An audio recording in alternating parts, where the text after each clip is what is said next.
Well, I've been coming back to DHIS year after year because I find it to be a unique community. And I also find that we talk about things that are important to different stakeholders. It's not, only a payer audience as an example, or only digital health companies, or only investors. And a lot of the other forums that are out there tend to focus on one specific aspect. And what I found about DHIS is that we can bring all of us stakeholders in the room at the same time and talk about topics that are super important to us in a way that really feels impactful.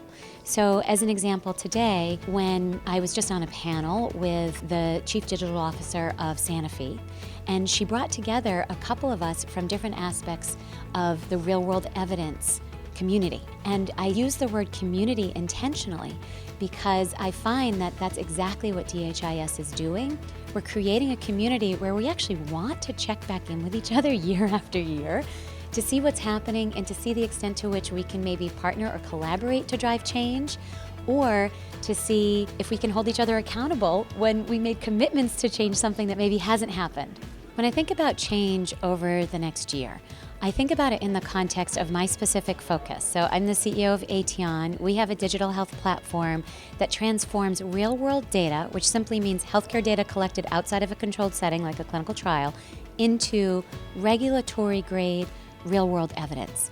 And the marker for me about whether we've been able to move forward, and specifically the role that forums like DHIS can play in that, relates to whether we're actually brokering agreements, and you can hold me to this, between data providers like Flatiron, who was on the panel with me today, consumers who are organizations that are very close to patients, like Livongo as an example, large employers that they represent, with regulators and payers, health insurance companies, who can come to the table in a different way using a platform like ours to create different kinds of agreements for how we pay for medications and clinical interventions in this country.